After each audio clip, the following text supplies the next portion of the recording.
You see, something's going to happen. What? What's going to happen? Something wonderful. What? I understand how you feel. You see, it's all very clear to me now. Welcome to the Occult Rejects.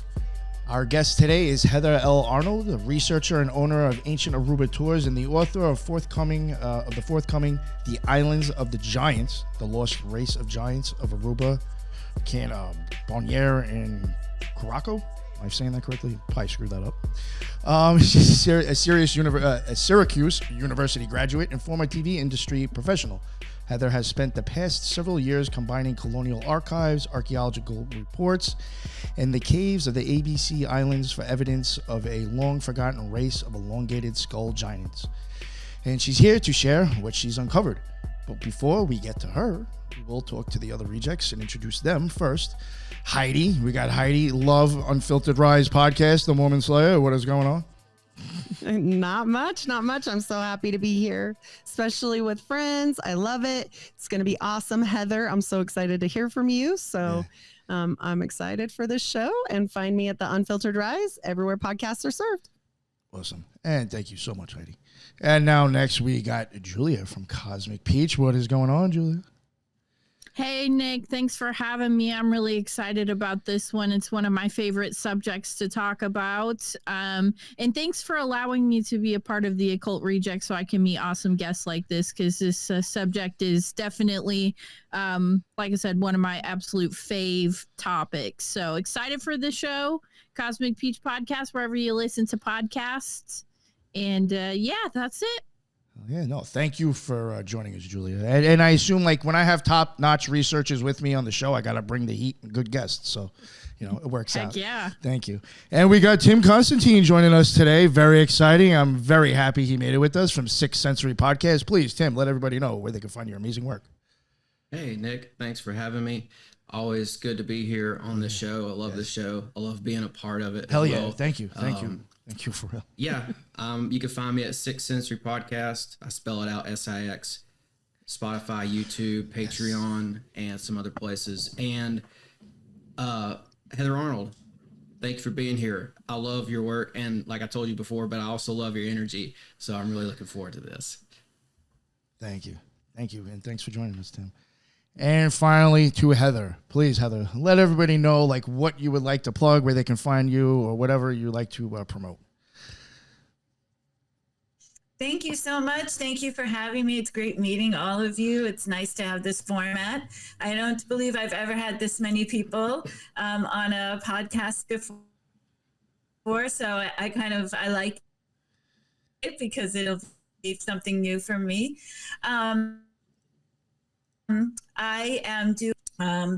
I have been here now altogether for 8 years. I have been studying the giants, however, for now going on, it has to be 18 years.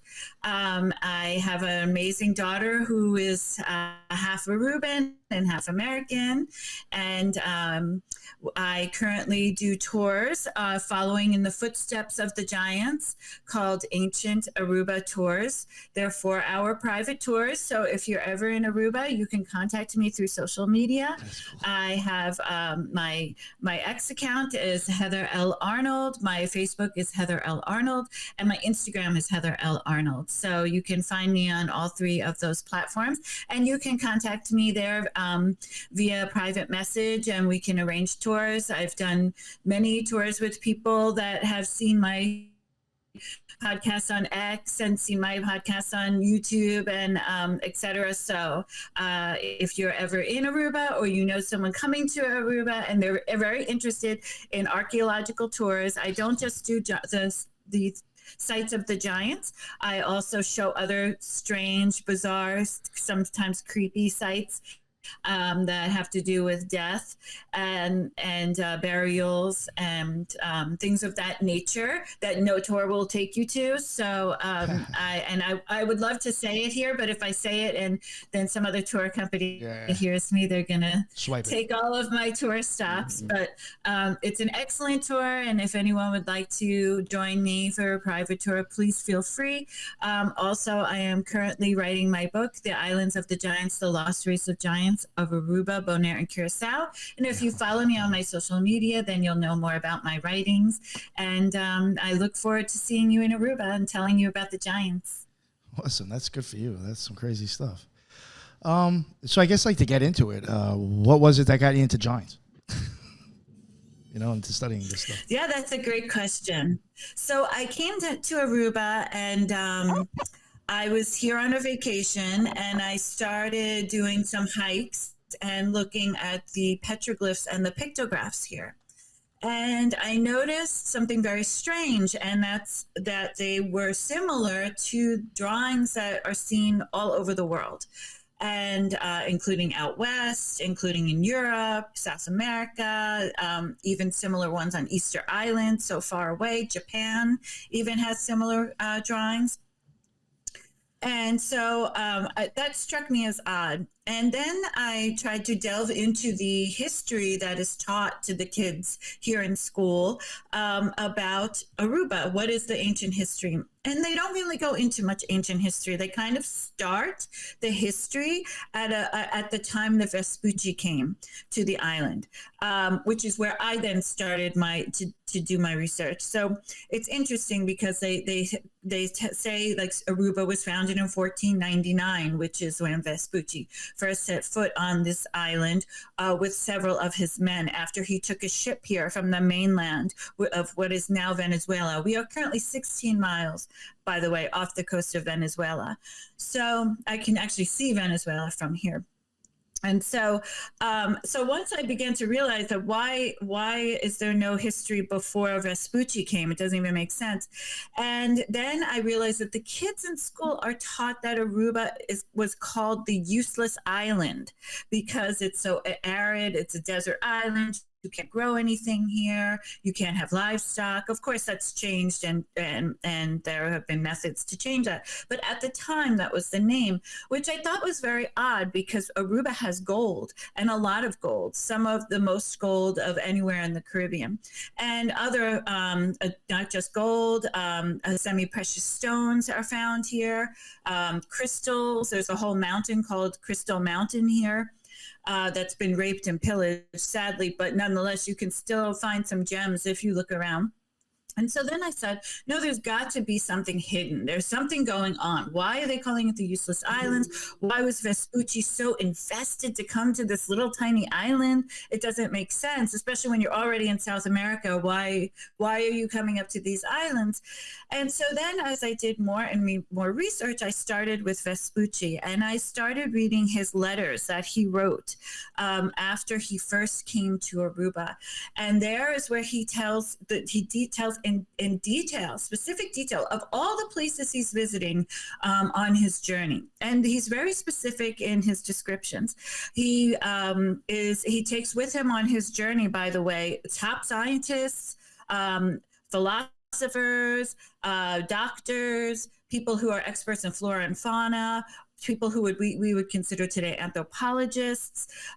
So he's considering these also research missions, not just probably looking for treasure, which of course he most likely 100% was, but also trying to report back about all these strange cultures he's coming across that are so foreign to the Europeans at that time. And he had just left an island, incidentally, in his writings. You can actually get this book. It's called Letters from the New World. And he had just left an island where he saw, it's off the coast of Venezuela, closer actually, it's actually closer to Colombia. And he had seen a human being spun around on a spit over a fire, being prepared to be eaten. And he details it very much so. He details what people are eating, what people are wearing, what they are, even their sexual practices. He's very involved in detailing these people. And so he details that. And then the next thing the next place he goes is Aruba. So he, and interestingly, after his encounter with the giants, he encountered the giants in Aruba, and he details it. But after that encounter, he said that he thought he was going to die the day he met the giants, because that's how big they were and formidable.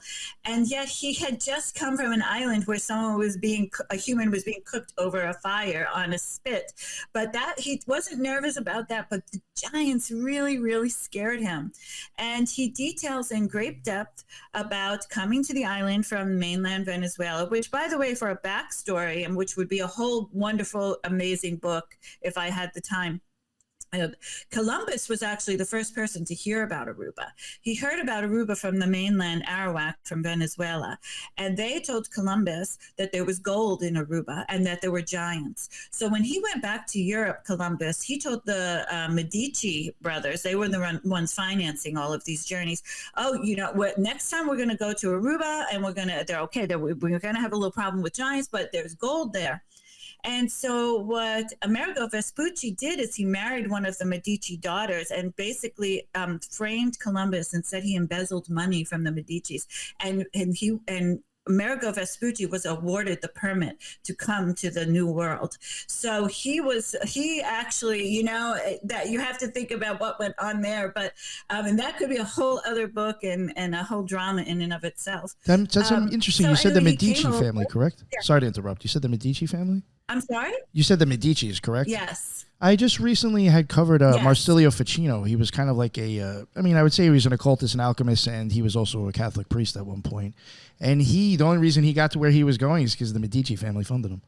His father worked for the Medici family, so he's able to, they gave him money to open up schools and everything. Yeah. Wow, very interesting. Yeah. They're still powerful to this day. They're still an active family. They're still powerful, with one of the wealthiest families ever on earth in modern times. So when Vespucci came, he had a smaller ship. He left the bigger ship over in the mainland of South America and came over to Aruba and immediately noticed footprints in the sand, giant footprints in the sand. And of course, the men were intrigued. They already had heard that there were giants on the island. The people on the mainland told him that there were giants, but they were generally peaceful unless they felt threatened, and then they were not peaceful anymore. And he also heard, interestingly, that they worship the sun, which is very interesting. And so he came over, he sees the footprints, and he and the team, they start to follow the footprints, and they come across these women. And there is an older woman and what looks like a mother, and then two teenage girls. And the men are shocked at the size of even the teenage girls. He describes them as giants, that they were naked, that they seemed wild, they couldn't speak, they were drinking brackish water, which is interesting because if you live in a place like Aruba, drinking brackish water is probably one of the smartest things you can do because you're losing so much salt constantly in this tremendous heat. So he then follows the women and the girls into their village. And so they have this full-blown village, which I know exactly where Vespucci came in on the island. I know exactly where the village was. I know there's pottery still there, most advanced pottery I've ever seen in my life. And I could go on about that site. That site is just incredible. And so then the men are like, okay, let's steal the two teenage girls and bring them back to Europe because they're giants, they're giant girls. So as they're coming up with this plan, all of a sudden 36 men come into the camp and they have these massive weapons so large. He goes on to describe them and says, I wouldn't even be able to hold them, to carry them, to pick them up myself. They're trying to imagine what could these weapons even be for, what were they doing? And the men were so large, he said, even if they were kneeling and I were standing, they would still be taller than me. So they immediately abort mission on stealing the girls, and they decide to just go back to the boat. They're so terrified. They don't want to do any further. They forgot about the gold. So as they're going back to the ship, right behind them are the giants. And the giants are so tall that even when the men get back on the ship, they're still walking in the water. The giants are still walking in the water, and they're above the water because they're so tall. So Vespucci gets so freaked out, he orders his men to shoot off cannons to scare them. And that was the only way they retreated. And at the end of this letter he's writing, he says, so I call this island the island of the giants due to the large statured people who live there. And so that was the beginning of me realizing, wow, this was called the island of the giants. So then I found a map from 1502 called the Mappus Mundi. And it's by Juan de la Cosa. And on the map, it actually has Aruba noted as the island of the giants. And so the giants weren't just here in Aruba, though. They were also in Bonaire and Curacao, which are, all three islands were one island that were torn apart by a series of 3 mega tsunamis, starting in 500 BC to 3500 BC. And so these mega tsunamis geologically show that the islands were once one and now are consequently 3 different islands. And so these giants were on all 3 islands. They had elongated skulls, massive bodies, massive bones, big teeth. They were big people. They were not skinny people, and they were not like NBA players. They were very large, heavy people. Their bones are much thicker than ours. Their teeth were different than ours. They had shovel-shaped teeth. Their heads were naturally elongated, as proven in the archaeological reports, because not only did they find a fetus that had an elongated skull, and it takes at least 6 months to make a fetus elongated if the fetus is not born with an elongated skull. If you're just doing head binding, the head boarding, all that, you would have to wait 6 months for the skull to form into that egg shape, for example. But this fetus already had an elongated skull, and there was no evidence of head binding with the headboards. No, the archaeologists were searching for it. They wanted to find evidence that this wasn't a natural occurrence, because they couldn't believe these people were born with elongated skulls. They had very, very complex rituals of death. Their rituals of death were, to me, far exceed their rituals of life. I think they solely focused on the afterlife. And yeah, they have tons of evidence still here right in front of our faces. People will be on a beach and not realize they're right behind a Indian burial ground with like hundreds of bodies of giants right still in the ground, which is even more incredible. And there's actually even a giant skeleton on display on the island of Bonaire in their archaeology museum right now to this day. I just recently saw it a year ago. I try to check up on it every now and then. And the government admits it was a giant. So that's how I got into the giants. It drew me in just from learning about the history of Aruba, putting together a tour company, which I had another tour company before that was more Jeeps and Harley Davidsons. And through that tour company and trying to put together an accurate tour is when I just came across all this information. And the more I unraveled a mystery, another mystery occurred, and another mystery occurred.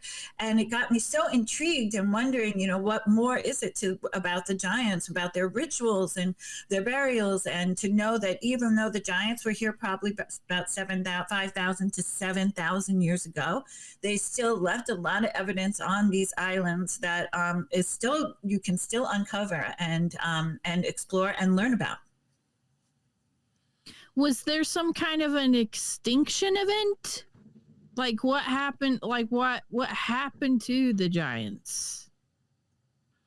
Well, that's a good question. So in 2002, there was a report done by geneticists here on the island where they chose only certain people to test.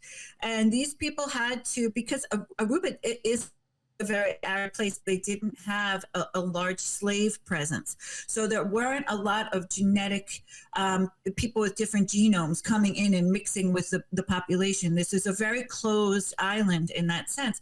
So the genetics of the people are pretty intact to when they were basically here before Amerigo Vespucci. So they did an analysis of people who only had, from going back to their great grandmother, no one could have left the island. Everyone had to be on the island, have all Aruban heritage. And so they came up with a pretty good sample size of people.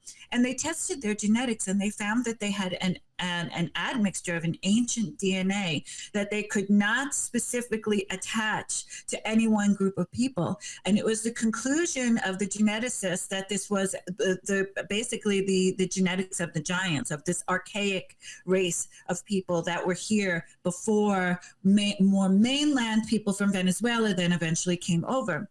And so what this means, and what I've determined, and I think it's pretty much accurate, is that the giants began to die out. There's a birthing chamber not far from here of where the giants were giving birth. And you can see on the wall the ticks of how many births they had, and they didn't have a lot of births. I think because they were giants having babies. I think there's a lot of complications involved with giants having babies. And they were clearly the dominant elite class of people ruling on the island. I think eventually what happened was they were dying out, and they began to breed with the average statured people on the island who had a later period people who had come from Venezuela, Colombia, the northern coastline of South America. And because of that, that is why I believe the ancient DNA is still alive in the people, because it was a matter of survival. They, rather than die out, they just mated themselves out and then became average statured. But you can still talk to people on the island who will tell you about uncles from a long time ago who were giants. They were huge people, and they had big hands and big jaws, and everything about them was big. As a matter of fact, one of my friends told me a story about a great uncle she had who was a boxer. He was so big. He was a boxer in South America, and he was so powerful, he ended up killing someone in the ring, and they couldn't let him box anymore. And she swore he was a giant. And you'll hear stories about from people here who are real old-time Arubans who tell you the stories about how they had this one person in their family who was just massive. So maybe there was some genetic recall that occurred, and the giant came out more predominantly. I don't know, but it's pretty interesting. So I think that's what happened to the giants. I think it makes the most sense. Was their birthing area shaped like a honeycomb? I'm curious. Well, I guess you could say that because it's in a cave system. I'm actually looking right at the cave system. It's a cave system with many caves. Each cave had a specific function. One cave had burials, and the burials were very bizarre. There was a giant in the middle of the burial, and then the rest of the people were like spokes in a wheel coming out. You'll also see that type of description of a burial from the mounds. I know you have spoken, I believe, to Gregory Little, and he also has mentioned in some of these mounds they found remains of giants, and they were buried like spokes in a wheel with one central burial. That occurs there. Then you have one part of the cave where they were actually living. You can see those oyster shells and conch shells and all of extinct fossils of shell life that no longer exists, but did at the time of the giants. And then you'll see a couple of caves with drawings, all sorts of drawings. And in those caves are just drawings. And then in the birthing chamber, it's just the birthing chamber. So you'll see there's a drawing of a mother, and she has a veil, and she has a baby in her stomach, and there's a cup mark cut out of the stone, of the limestone, of where her belly button would be, and also of her eye. And then next to her are all these slashes, and due to the analysis of that one specific petroglyph of this veiled woman with the baby, I found a report done by Harvard in 1971 who came to these caves to look at them. They were actually studying the extinct shell life that they had found in the one cave that was being habitated by the giants. And they recognized this petroglyph as being something that's found worldwide. And so they immediately called it the pregnant mother glyph. And after I researched that further, I found that there's drawings of this pregnant woman globally, including as far away as Japan. So to me, I think it's 100% a burial chamber. It makes sense. It's secluded. It's hard to get to. It was a matriarchal society as well. So I think that they were very protective of their births, especially if this is an elite class. I'm sure they had a lot of enemies. So you could say that it was like a honeycomb because it is in a cave system, and there are all parts of the cave that you can go around and crawl through, and it's very. I know this is random, but is there any pictures of Pazuzu in that room? By chance? I'm sorry, or what? like any deities, like any deities. You know, the closest thing to understanding what most of them are geometric patterns, to be honest. There's nothing that she is the only specific, like you can tell she's a human or human-like. And she's, you could right away, you could tell it's a human-like form. But other than that, it's a lot of geometric patterns. Nothing that you could specifically say is a figure. Or something that you can attribute to another type of drawing. It's kind of geometric patterns, which you've probably seen globally as well. It's kind of that repetitive geometric patterns of the swastika, but the old way, the ancient way of the drawing, and then a lot of dots and things like of that nature. Diamond shapes, wavy lines, things like that type of thing. It's a rather complex petroglyph site, and sadly, since I've been going there now, a lot of tours go there. I don't take tours there because it's such a dangerous hike. I can't even believe tours go there. I would not want that liability. But they take tours up there, and now everyone breathing and everything now has degraded the quality of the drawings, which is really a shame. And now someone has begun amateur excavating in the caves, I guess, looking for giants. And then there's some voodoo going on in there. And so it's like, it's just very, very sad. So and Aruba doesn't protect it. There's nothing I can do. And so that's going to inevitably happen to sites that aren't protected, sadly. I have a quick question. Do you know about the Patagonian giants that were reported by European explorers for like 300 years of interactions? Would these giants be in any way related to them, or is there sort of a network between these different civilizations? Yeah, that's a great question because, the proximity, we're right by South America. I always tend to think I think all of the giants might have had some sort of genetic connection. I mean, they were just so strange. A lot of them had red hair. The giants here, the archaeological reports show, were light-skinned and light-haired. They were not Native American. And that's a pattern you find a lot with these giants, that they're kind of light skin, light hair. I believe the Patagonian giants were the same.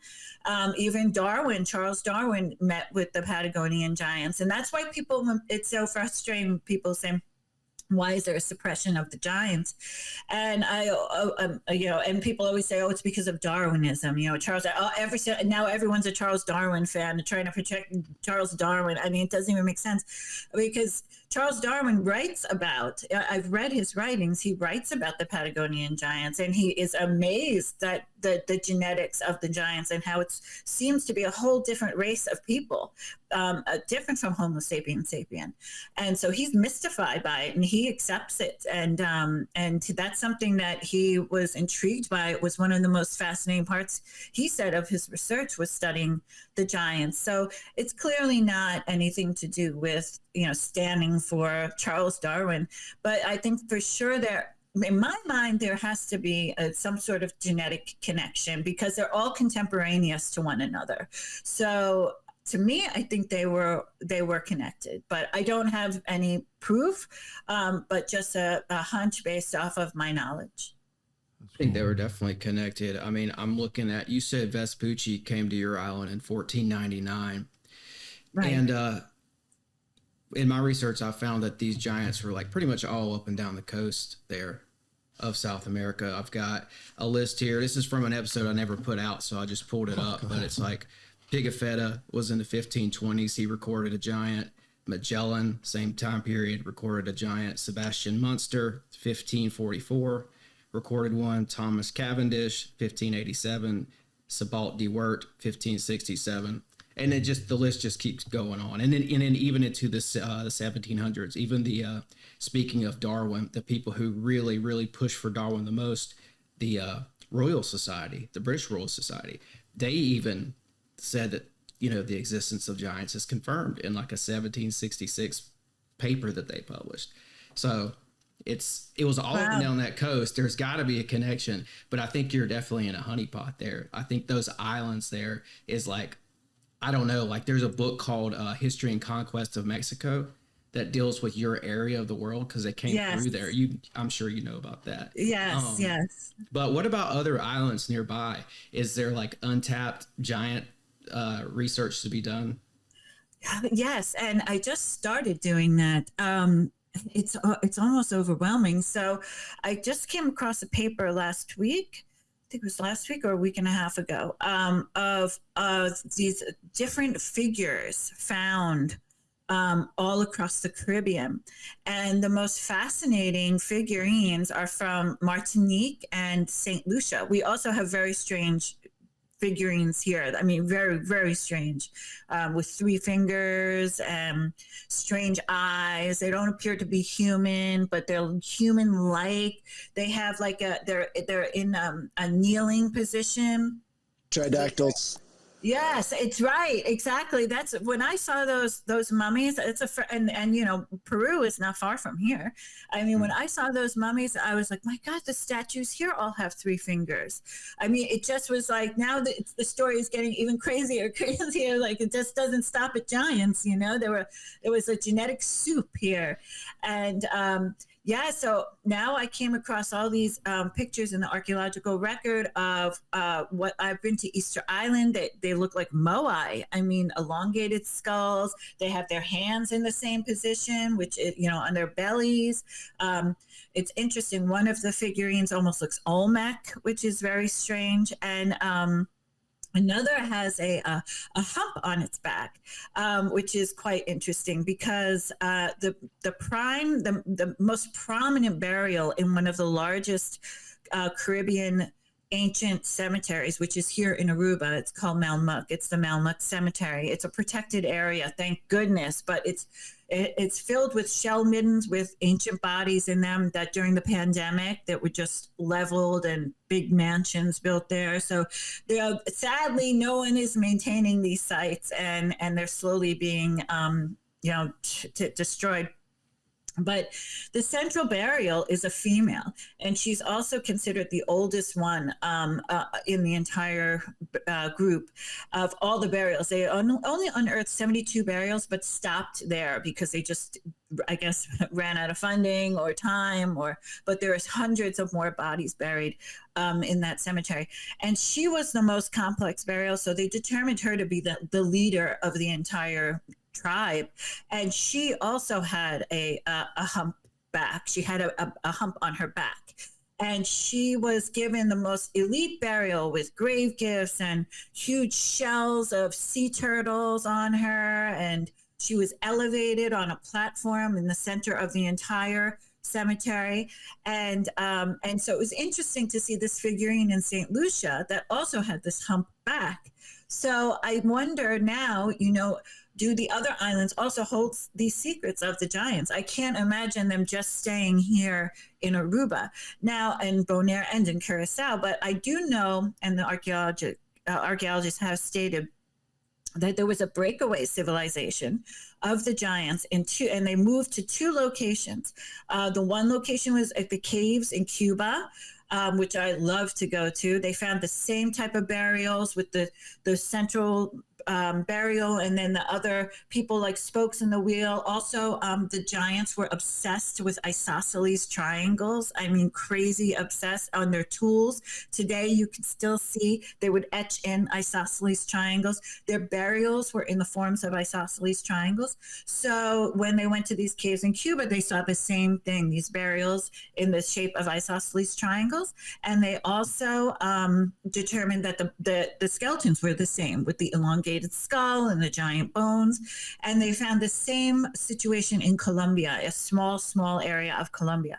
So I think, and the archaeologists believe these were two breakaway civilizations that started here and down here in Aruba, Bonaire, Curacao, and then branched off to these other locations. But there's so much work to be done in these other Caribbean islands. And sadly, you know, there's not a lot of archaeology being done. There's a lot of it's taken me years to amass all the archaeological reports, field notes, photographs of the giants, a lot of money, a lot of time. I've had to go. Interestingly, a lot of these archaeological reports are in medical libraries at universities. So, which is quite interesting to me. I mean, why, if these giants aren't real, why do you have books, archaeological reports on the giants in a medical library of medical universities? It doesn't make sense. So throwing people off the trail.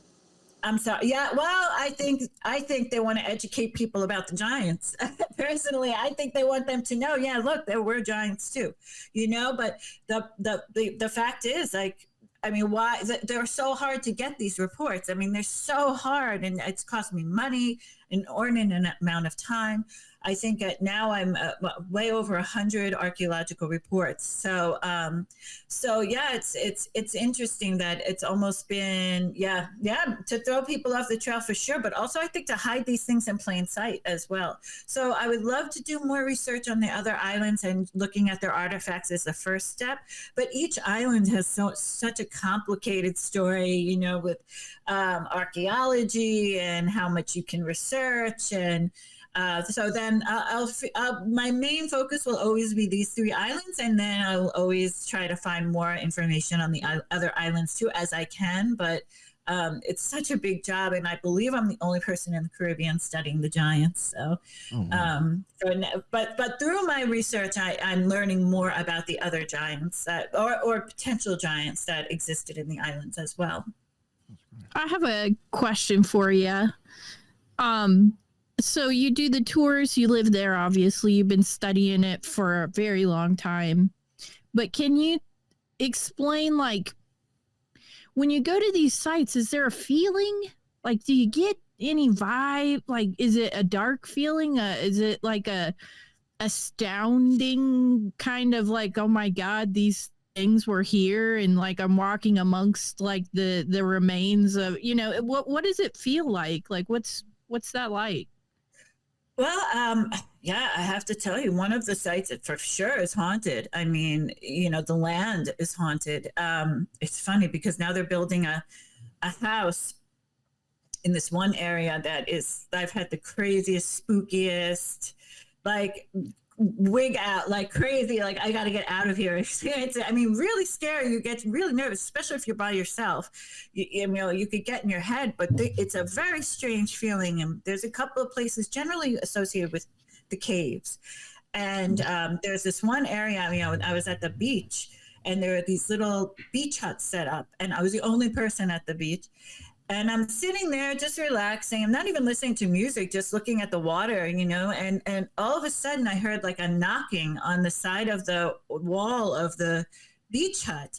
And I was like, what is this? So I thought it was the wind. And then there was one on the other side, and then one on the other side. So I jump up, I'm running around and looking, but there's no one there. I mean, I'm in the middle of nowhere.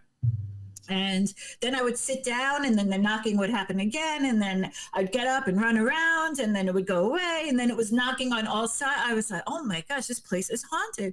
And since then, I have met many families in Aruba, actually, and I interviewed a couple of them and recorded it, who told me about that exact site, and that they saw very tall ghosts, very tall shadows. They didn't even know anything about the giants.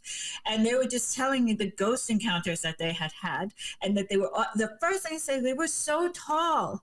And I said, do you know this island was called the Islands of the Giants? You know, it was probably the ghost of the giants.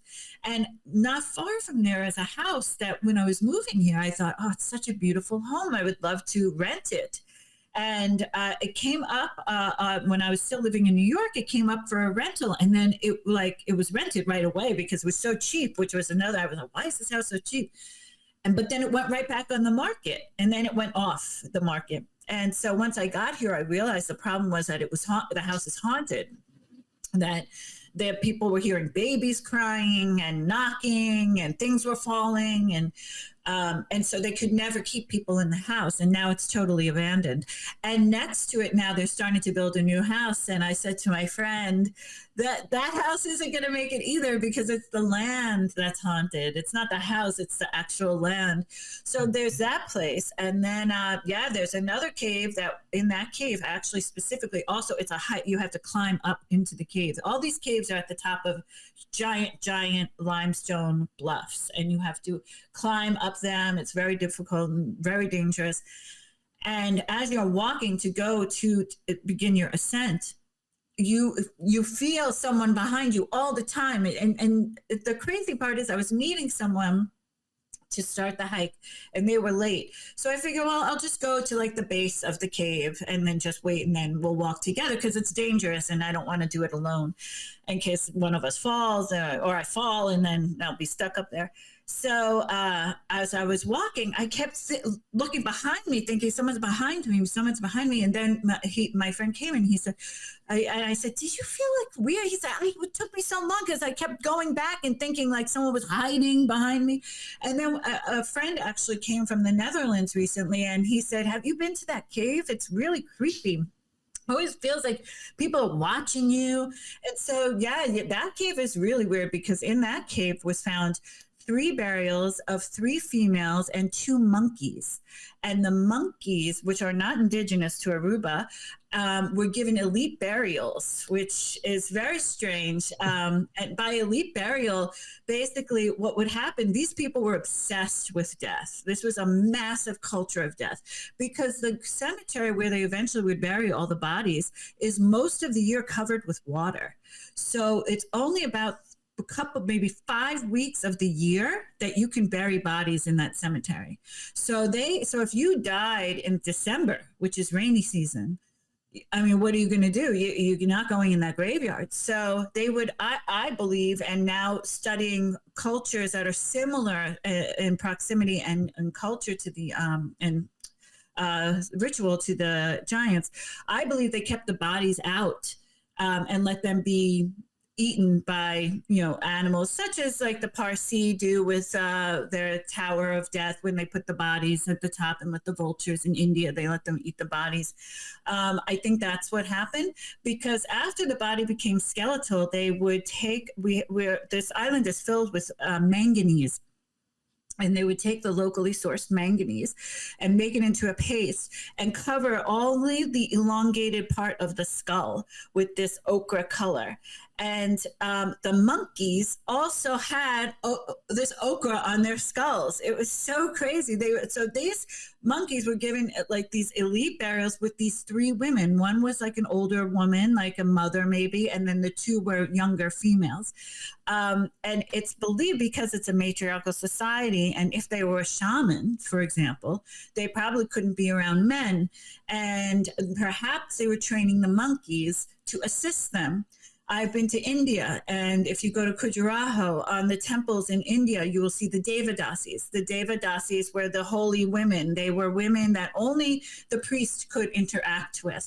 They couldn't be around men. They had to be chaste, and they the only thing that could assist them were these trained monkeys. And you'll see on the reliefs on these temples, the women are getting like ready to do a dance or ritual dance, but they're putting on their makeup, and the monkey will be holding like a palette of makeup or a makeup brush, or helping them put bells on their ankles. So I immediately, and in ancient Egypt it's the same. Also in Peru, monkeys were used for the female females to help them assist in their female duties because they couldn't really be seen by anyone else because everyone was so afraid someone would take their power. And so the monkey became a part of their family. So there's actually another burial there also. So it could be there are 3 monkeys there. They were only female. They all are filled with ochre. The entire opening of the cave is filled with ochre. And I have pictures of this on my Instagram and my Facebook. I don't know if I posted it on X. And you'll see the entire front of the cave is just red, this red ochre. It's also a summer solstice marker. On the summer solstice morning, the sun will come up and shine its light right on the main grave, the main burial of the central female. And it was there where she was with a monkey as well. So that's another eerie place. And then we've also, in photos, when I've gotten home and looked at my photos, strange lights, strange orbs, orbs that look like barcodes, orbs that are rainbow orbs, but in a circle. Very strange. I've never experienced that. And I've been to very strange places, for example, like the megalithic chambers of New York and New England, which have very strange things going on in there. I mean, I've had all my equipment drained, their batteries drained, my phone drained, my watch stop. It's just very strange things. But the strangest stuff I've had happen is here in Aruba. That's what Fritz Zimmerman talks about with the paranormal activity connected to mounds. What about these caves, though? You talked about these caves in Cuba. That's very interesting. I've heard there's tunnels from the caves in Cuba up to Florida. Do you think you guys have those down there in Aruba, the tunnels to the mainland? Very funny you say that. Yes, as a matter of fact, another creepy, weird story. So there is, in the national park, there's a cave that I've been dying to go to, but it's a privately owned cave. So anyone who owned property within the national park before it became a national park were grandfathered in, so they got to keep their land.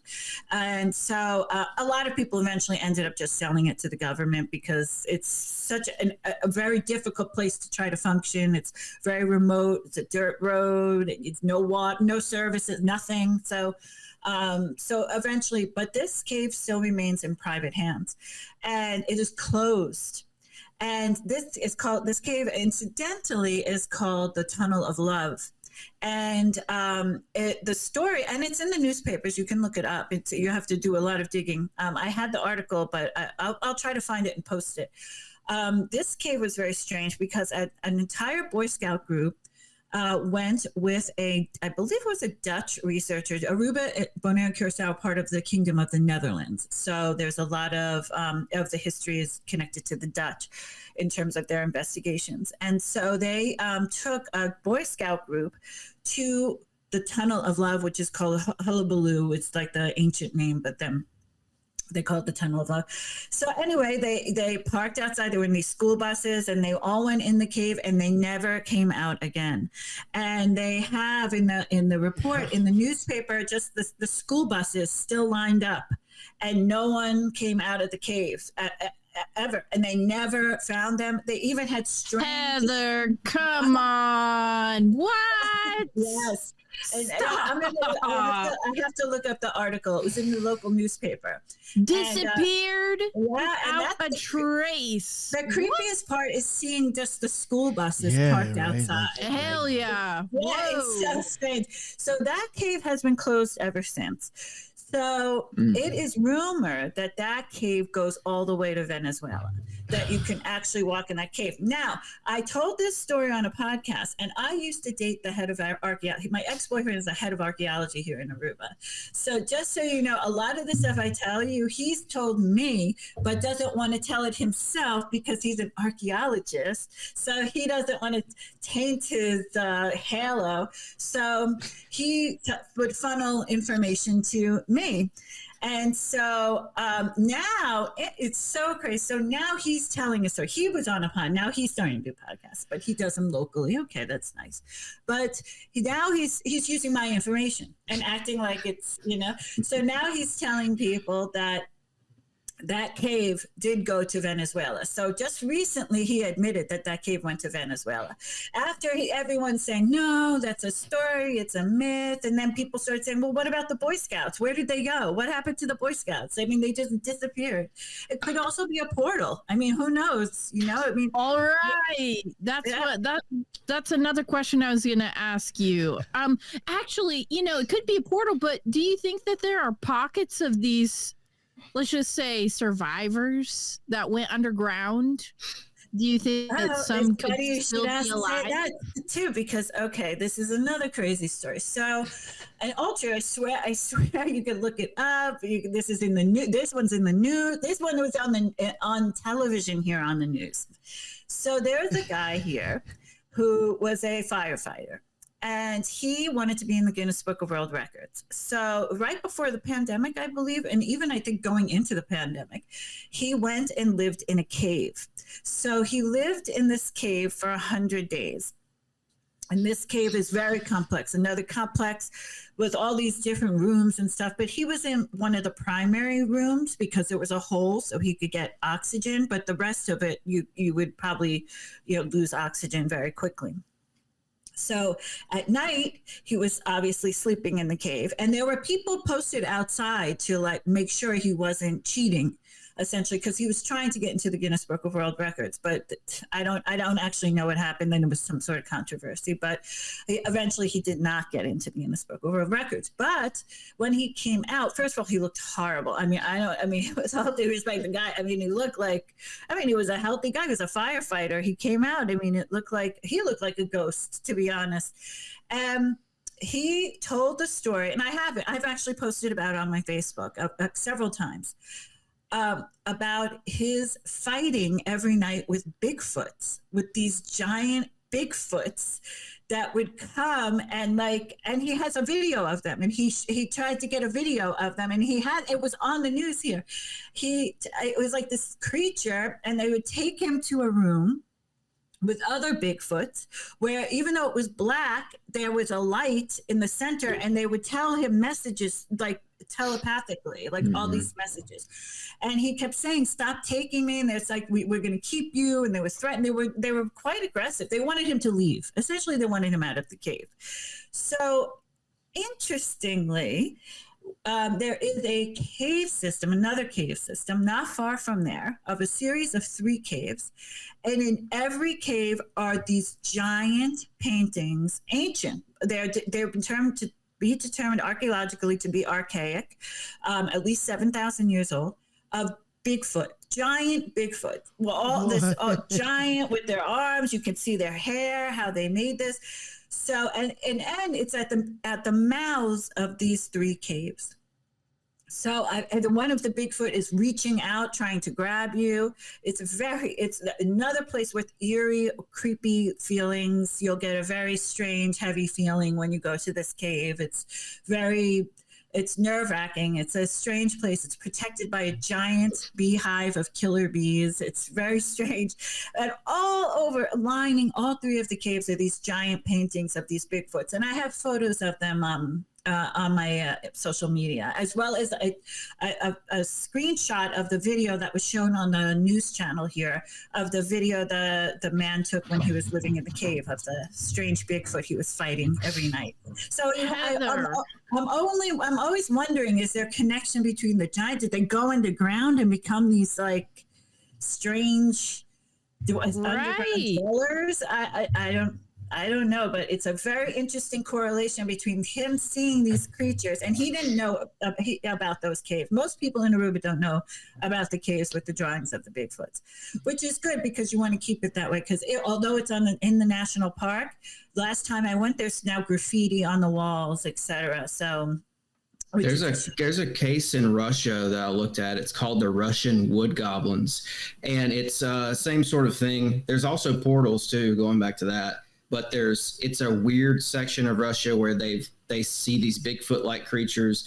There's dolmens in the area, and there's cases of missing time, and there's cases of people who go into a portal and don't return for 20 years. But you also have the Bigfoot aspect of it too, and the dolmens. But I was going to ask you, are there dolmens around? Yes. Yeah.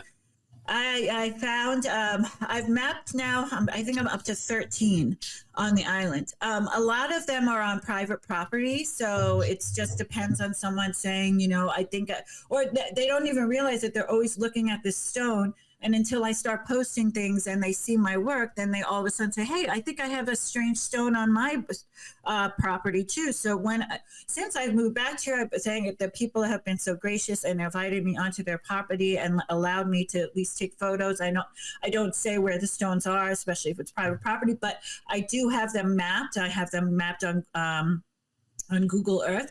And incidentally, all of it's balance stones and dolmen we have here.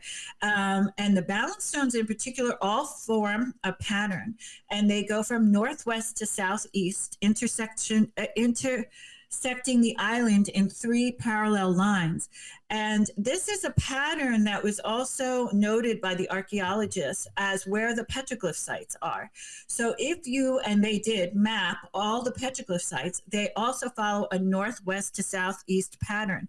These dolmen and standing stones and balance stones also follow a northwest to northeast pattern. They connect each other.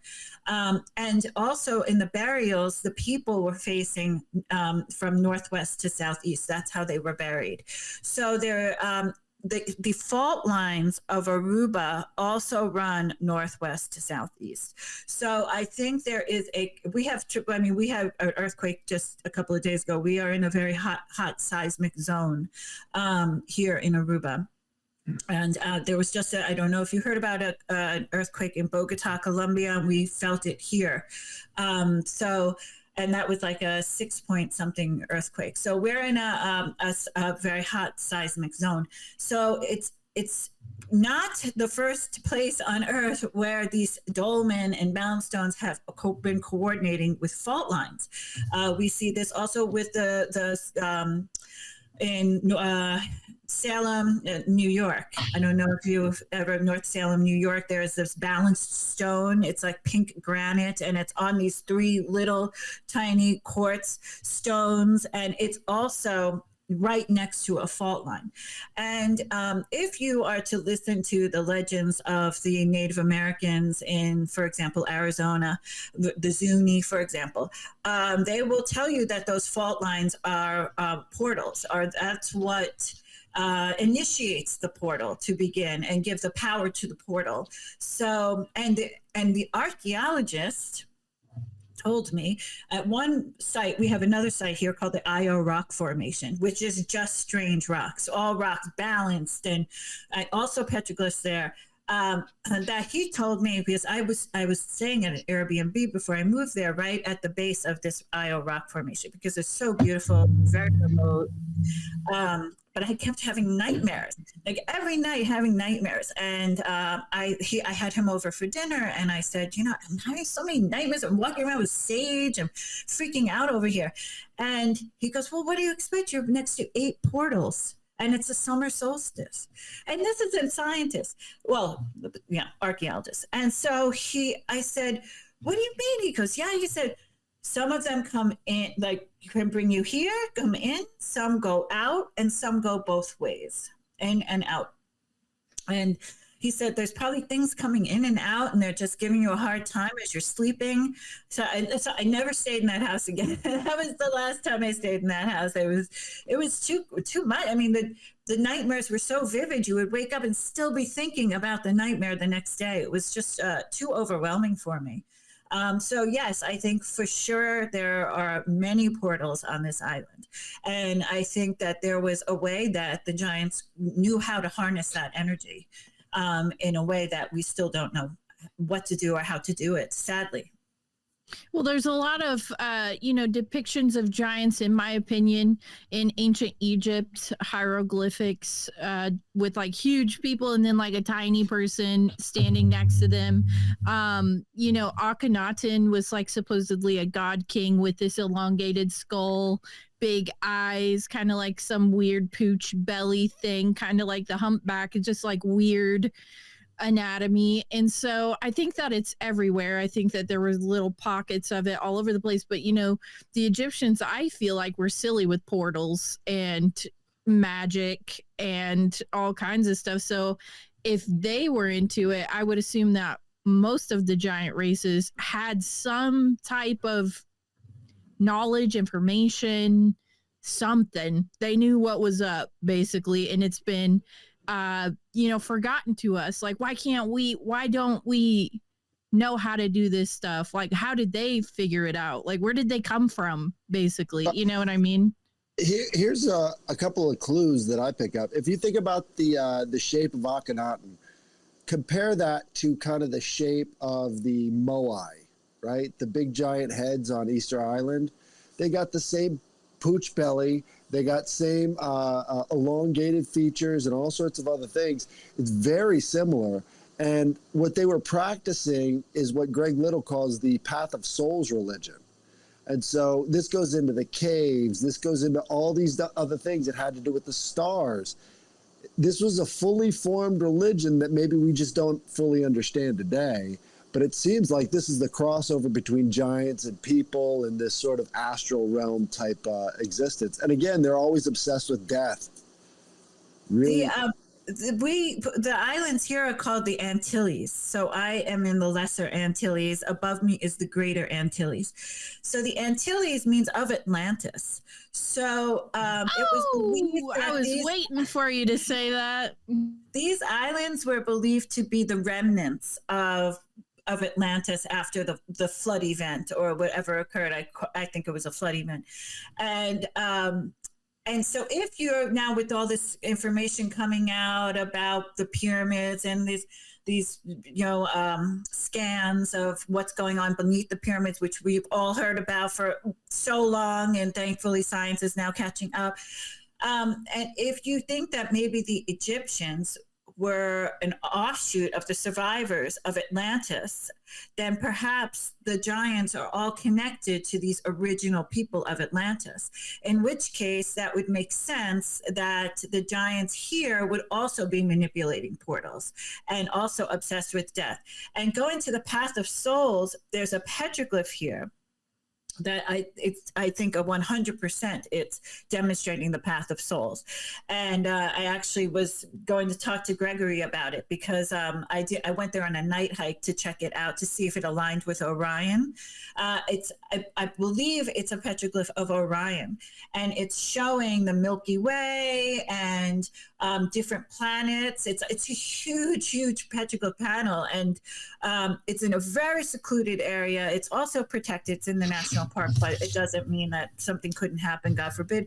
But it is also, I believe it is showing the Path of Souls. And since there was such an obsession here with death, as a matter of fact, just to go back to their obsession with death, the power of the giants didn't die when they died. The power of the giants was maintained in their bones. So they really worshiped the bones. And the sinews. Right, check out the Mormon they were obsessed with it. They didn't practice cannibalism. They didn't do human sacrifice. They didn't even really do cremation because they were obsessed with keeping the bones. And so the Path of the Souls had kind of that concept of that belief system, which is so ancient and so prevalent in archaic cultures, I think was also going on here as well. And I think this petroglyph panel 100% dictates that and it was connected to Orion. That graveyard you mentioned, you said that it was a sky burial and that in December, there's no way they could get to it. Part of the Path of Souls religion is the leap over water.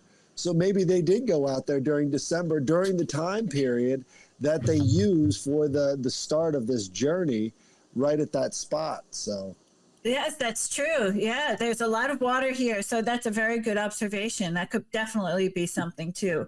That is the whole Path of the Souls, is this the whole year-long Path of the Souls, and that is part of it, as well as this preservation of the bones, and then the painting of the bones, and the deliberate way they would bury the people in the form of isosceles triangles.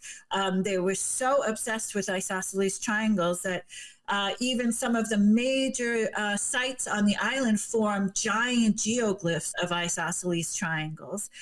All their tools have little triangles on them, isosceles triangles. We had a group of student archaeologists here doing a dig at the giant site where Vespucci met the giants.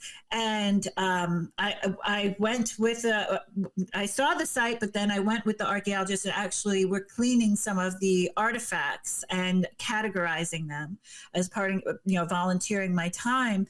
And yeah, it was interesting because every single tool we picked up had these isosceles triangles on them. Everything, their stone tools, their shell tools. So yeah, I think there is also connection with isosceles triangles and these ancient cultures as well.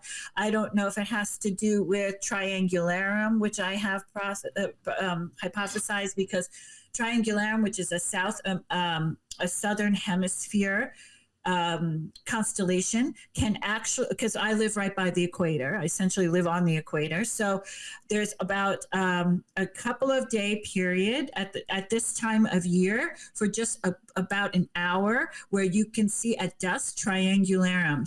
It leaps over the equator and you can see it very, very, very close to the line of sight, and then it just dips below and then you don't see it. So I almost wonder, was there a connection between triangularum and these isosceles triangles, this obsession with isosceles triangles, because that's what connects all these sites to the ones here in the Caribbean are these isosceles triangle, the burials and the tool marks, and the way that the stones are set up. Their stone monoliths and megaliths are also set up in the form of isosceles triangles. So could be frequency waves. Yes, that could be too. Exactly. Yes. It could be something with energy. That actually brings me to a question that I was trying to get back to, but I didn't want to interrupt. About going back to the caves, you said some of them had certain purposes. Was there any of them that might have been known for like healing or anything like that? I don't specifically see any evidence of that. I would have to assume, because I'm sure some of the caves have certain harmonics. I know that by the giant skeletons, there were found hallucinogens. There was a mushroom that they were growing here that I promise you every Aruban is trying to figure out what mushroom that is. I don't know. I think it's extinct because no one's come up with it as far as I know. And I would hope I would know. But they were definitely using hallucinogens. So they were making a tea. So that was what they could determine, the archaeologists, and that's in the archaeological report. There was also a plant that also is not here anymore, that they were making a hallucinogenic drink with. Well, it wasn't ayahuasca, but I'm assuming it's something along those lines. And I'm sure that they were, and of course, this would only be the shaman. This wouldn't be the general population was involved in these things at all. First of all, the caves, most of them are so completely inaccessible and hidden from plain sight. I mean, you could walk by it 100 times in a day and never even see that there were a cave system above you. So they were very secretive, and I think they probably did do something with psychedelics in these caves, and if that had something to do with healing, I would assume it would. But other than that, I don't see any, or in the archaeological report, in my own investigations, anything that could really point you to that. But I mean, it would be safe to assume if they're using hallucinogens, there's something that's going on that's spiritual, of a spiritual level. Not sure if it's healing, but maybe the messages that they got were healing to the people. Gotcha. Yeah, the reason I ask is I just wonder if sometimes some of the stuff written on the walls is more of like, especially with like the spiral of waves, if it's more of like telling you the frequency to play there or to use. Yeah.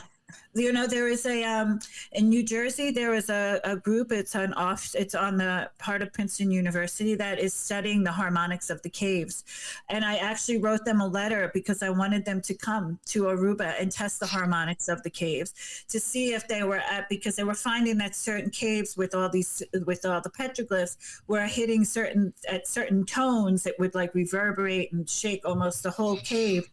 And so I wanted them to come to test it, but they were too busy and they were in another part of the world, and I never followed up with it again. But if you look up the Helmholtz frequency, they have very easy to follow formulas to where you can measure that just by taking the dimensions of a room. So you can actually measure the Helmholtz frequency yourself. Yeah. What is it called? Helmholtz frequency. Okay. Thank you. Yeah, look into that. Yeah, that's great information. Thank you. I'm going to try it. I will definitely try it because I've been wondering that for years about the harmonics of the caves. I know in certain areas, especially the one cave with the Bigfoots, if you clap at one area, you'll hear it in another part of the cave. So you won't even hear, you won't even hear it so much like by you, but you'll hear it really loud, really far away in like another part of the cave. So that's what really got me thinking about the harmonics of the caves. So, and what the frequency would be. So yeah, for sure it could be the harmonics as well. That's something to think about, and more research has to be done. Well, usually with big open spaces, it's a much lower frequency. So you're talking like 4 hertz or whatever. But most of these sites, like the Dolmens and stuff like that up in Newgrange and all these other places, they're all around the 4 hertz range. And so what they say is that once you hit that Helmholtz resonance, then that's when people start really tripping out. So you've got the combination of a lot of really powerful hallucinogens going on in that same area. Wow, very interesting. Now I'll have to check it out. Thank you. That's definitely something to look at. And it's definitely another component, I think. Another layer. The hieroglyphics or whatever, the depiction that you mentioned in the one cave that had like the Milky Way and everything, it sounds like the opening to the movie Prometheus. Like they left these sigils and stuff for us to find, and they end up finding these giant people. But anyway, so it made me think of this. There are a lot of islands, kind of like Aruba, that have legends of giants that I have studied. You're obviously the authority on the Aruba side of things, but I know that there are other islands with legends of giants, but they also report a high amount of UFO activity. And they also report like things flying in and out of the water, and disappearing, just weird stuff like that. I'm not a huge alien person, but I do believe that there's some weird stuff that people are seeing. So what about Aruba? Like, are people seeing stuff coming up out of the water? Is there any weird lights in the sky stuff? Like, what's going on with that? Yeah, we see UFOs all the time. All the time we see them. We see them like in the daytime even. I was with my my ex-father-in-law. My ex-husband is Aruban, so I was with him when before my daughter was born. When I had a high balcony, and we were sitting on the balcony during the day, and there were all these strange lights, like moving and getting together. I mean, it was during the day, so it was just so jarring. And I had just moved to Aruba, so I thought, well, is this a thing? I don't know. So, I thought because we have military bases around us, we have the Dutch military here, we have the U.S. Air Force has a base in Curacao. So I thought maybe this is military maneuvers. And I said to him, I said, what are those lights? And he looked at me like a ghost, like he saw a ghost. He had no idea. He couldn't explain it. He said, I've never seen anything like that. I have heard from people that I've interviewed personally by specifically the rock formations, the balance stones, one of the largest balance stones that I've ever seen in my whole life. The man he's a respected man in the community. He's, in his 60s. He's got, he's not crazy. He told me when I was a kid, we would see lights coming out of there, going in there. The lights would sometimes be so bright. We always thought they were just portals. We didn't know if they were UFOs. He said sometimes the lights would dance. The other site I told you about where the house was and where I was on the beach with the knocking, I interviewed people there, like old school Arubans, and they tell me all the times they called them the dancing lights. They would just see lights moving across the sand, and they were scared. They didn't know they were scared, but they didn't try to interact with the lights because this is also a deeply Catholic country. So it's interesting because you have all these strange phenomenon and all this crazy ancient magic really occurring on the island, coupled with a society that's very Christian. And so, but to them, you know, they also hold their indigenous qualities. So they try to mesh the Catholicism with their supernatural experiences. So they saw, you know, they didn't attribute any of this to God or angels or anything. They attributed right away to something supernatural. They knew right away. They thought it was UFOs. They thought it was something alien, or they didn't connect it to ghosts. And they just assumed. And we also have strange, and I witnessed that too, strange like little tornadoes, but there's no wind and there's nothing. And, yeah, in really remote parts of the island, particularly the same part of the island where I told you with the house that no one would rent, that part of the island, I saw it. And I was with my friend and I said, what is in front of us? And we were like, oh my God, we couldn't believe it. There was no wind. There was nothing. We don't know how this thing could whip up. It was like in The Mummy, the movie, The Mummy. I don't know if you know, and they whip up the sand. Yeah, the sand, and it engulfs. Mm-hmm. Yeah, I mean, it was like that. It's very strange, and that's another common phenomenon seen on the island, particularly at these ancient sites. And that's what's important to remember. These aren't happening in the middle of the capital of Aruba or up by the tourist area. These are specifically happening at these ancient sites that are filled with archaic knowledge and artifacts and history, etc. So there is a. Do you have any dowsers on the island? No, but I have thought about trying to pick up that hobby just to see if I could. I have had. I don't know if you know Tim Walter. What's his name? Tim Walter. Scott Walter here. And he was, he wanted to check. I took him to some sites as well. But I know that he knows dowsers. He had asked the same question, but I haven't had. As far as I know, no dowsers have been here, but that would be another interesting angle. I find it highly interesting that there's an Air Force base out there. Sorry, Nick, go ahead. No, go. No, I mean, I just think the military knows what the F is up, and they try to get themselves as close to it as they possibly can. And they say it's not a military base, which is so funny. My ass. So, they're doing all kinds of shit out that's there. Our U.S. That when I have to do my passport stuff, I have to go to the U.S. Embassy, and the U.S. Embassy is in Curacao. So, and it would make sense if you're going to have the embassy, you would want some military presence. I'm sure that was the deal that they made. And so they have a military base there. They have one that is known. And I believe it's I don't know what it is, but they work with the Dutch Marines, because we also have the Dutch Marines here. And then we have U.S. Coast Guard down here. We have U.S. Navy down here. Of course. They all want a piece of the pie. And so then, I when I went to Curacao last time, it was a year ago, and I realized, oh my God, why are there all these U.S. Air Force planes here? And then I realized, wow, it's a U.S. Air Force base. And I did research. I said, well, it's not an Air Force base. It's a part of all these fancy things. But it's an Air Force base. Of course, if you land, you're going to see, wow, there's all these U.S. Air Force jets there. I mean, what are they doing there? They're just sightseeing? I don't think so. They're like the Catholic Church.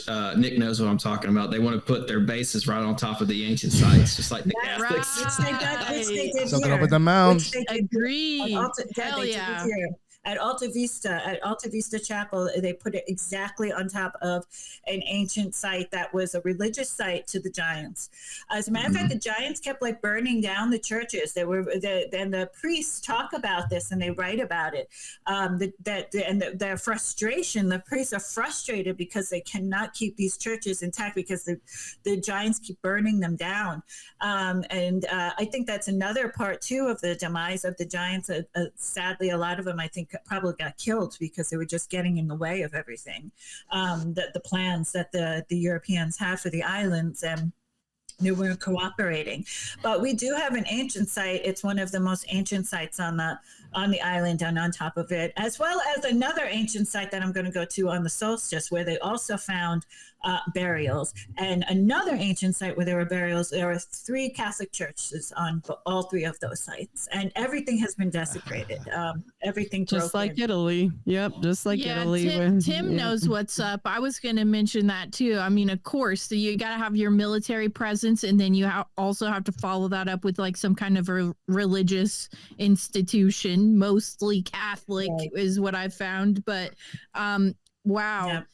I mean, Heather, you're kicking my ass. I had no idea about some of this stuff. You're amazing, girl. This is crazy. Thank you. I appreciate the opportunity to share it. You know, you spend all these hours of your life researching something, and then, you know, I'll try to talk to my family about it, and their eyes just glass over. You know, you have to be around certain people who appreciate it. So I'm really enjoying speaking with you all. Great. Is there a lot of lapis lazuli around in that area, like that's in any of the caves or like on the? I have heard that there is lapis. I have not seen any. We do have greenstone, for sure. We have gold. The whole island is filled with gold. Tons and tons of quartz crystal. As a matter of fact, the archaeologists determined that all of the ancient rituals of the giants were done on quartz crystal. So on the mountain we have called Crystal, it's literally called Crystal, Cerro Cristal, which is Papimento for Crystal Mountain. There were burials in there. You can still find ruby, rose quartz. You can find rubies. So there are some semi-precious stones here for sure. Awesome. Yeah, so that they say also onyx is here, and interestingly, and this is now 3 times it came up. It came up in the archaeological reports. It came up in some of the exploring I've done, and it came up when these amateur archaeologists came here, the student archaeologists, and I was helping them cleaning the artifacts. All 3 times in some of these ancient burials, there had in part of the grave gifts, they found pieces of green glass. So, which is very odd, because that would mean that what were they doing? How were they making glass? They had to get to such a high temperature. I have found some of their ovens that they had. They were very interesting ovens. They would take a giant stone and just, I don't know how, because these stones are diorite. When it's a hard stone. Everyone's, it's only 7 on the Mooresville. Oh, well, then you try to put a hole in diorite. So they would put these holes in the diorite, and it's like a tunnel, and you could see they're black. You know, they got it so hot. I don't know how they did it, but if they were making glass, that just blows my mind. And in 3 burial sites, there were pieces, and it's always green. So the archaeologist told me she thought it was polished jade, which would be even crazier if there was jade. Because but you think, okay, the Maya had jade, and that's in South America. Maybe they were trading with, the Maya. Were they the Maya? I don't know, because they're also one of the caves in Bonaire has drawings in it.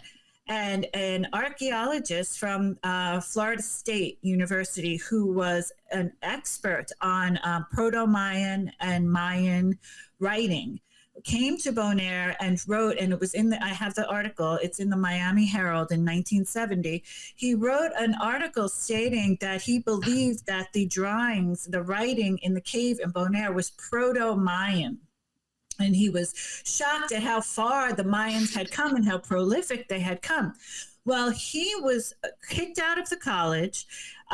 They threatened to take away his license to teach unless he wrote a retraction, which I also have that in the Miami Herald, apologizing for saying that they were Proto-Mayan drawings and that they could not have been Mayan drawings. Meanwhile, this was an expert. He was the only guy in the whole world at that time who could read Proto-Mayan. And he's an idiot, apparently, because he just fucked up on that one, I guess. What? They just proved that the Mayans were the inspiration behind the Mississippian culture. They have the artifacts to prove it. They were going up through the Gulf. Yes, of course. They were in Georgia, big time in Georgia. Yes, and they were in Georgia. Exactly. Yes, and they even were in Arizona. There are places in Arizona where you see petroglyphs, and you're right away. I was with my friend Jeff Woolwine hiking out there. I said, "This looks Mayan," because I had just come from Easter Island and Peru. And you know, you see all these drawings. It's the same. It's the same drawings. It's the same, Utah too. Utah full of it. Yeah. Utah as well. Exactly. So I think the Maya were one of the most prolific ancient societies ever on the planet. And I don't know why people are afraid to say that. There's a guy. He's a blogger, and I'd have to look up his name. I'm blanking on it, but he's been talking about the Mayans in the South and Alabama, Georgia, and that region, but he's been completely shut off from the archaeological world. I mean, he's got death. He says he received death threats on his blog all the time. They're still like over here. They're still suppressing it. It's just unbelievable because it is a major component. It's another piece to the story. You know how much interaction were the giants having with the Maya? Were they the same people? You know, because I just went to Belize and you see these Mayan temples. I mean, there are giants all over those temples, giant heads, giant faces, giant bodies, giant temples. Giant pyramids, you know, everything is giant. Did they disappear all at the same time? That'd be another question that I'd love to know the answer to, because if they were so tight, you know, it's like they're besties or whatever, and they are all just disappearing like with little to no trace of where they went. I mean, what are your thoughts on like ancient technology and stuff? Because I do believe that that some of the giants had ancient technology. I mean, to move the stones that they've moved, if you see the size of these stones, I mean, they're bigger than cars. And every stone here, especially the balanced stones, are pointed on one end and pointing to something. They're always arranged in a very specific and deliberate manner so that it's either pointing to a burial. And this was also noted in the archaeological report, that these stones and the petroglyphs were always pointing you to something. So sometimes the stones were pointing you to a balanced stone, pointing you to a mountain. For example, right outside my window, I have an extinct volcano. A lot of the focus was towards that volcano.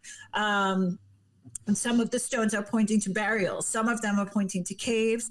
Some of them are pointing to other petroglyph sites or other balanced stones. And some of them are pointing to specific areas where they want you to look at specific times. For example, the equinox, sunrise or sunset. A lot of the solar alignments that occur on the island are usually at sunset and at sunrise, because those are the most distinct times of the day when the sun is actually moving. We don't have much movement of the sun here because we're on the equator, but at the solstices and equinoxes, you will see the sun move, and it's specifically at sunrise and sunset. So a lot of those stones. Also, the site I'm going to go to on Saturday for the solstice has a slit. It's a rock shelter. It's totally hidden. It's a rock shelter with drawings all around, but on one wall there's only one drawing, and it's of a man and or a human running. Like you could tell he's in the state of running. And as the summer solstice sunset sun cuts through this slit that they've made in the stone, it slowly engulfs the man. So until he's like, totally in the light, and then he's in total blackness. It's such a bizarre, strange petroglyph. I always feel like it's either the beginning of the opening of a portal, just the way the stones are and how you can't see it when you have to really know where the site is. A bunch of burials were found at the base of this stone structure. So I think, I think that could denote a portal as well. I don't know, but if you got a drum, bring it with you. Yes, I've thought about that. Right? Yeah, that's a good point. Yeah, I have a friend who has a really nice drum. I should invite them.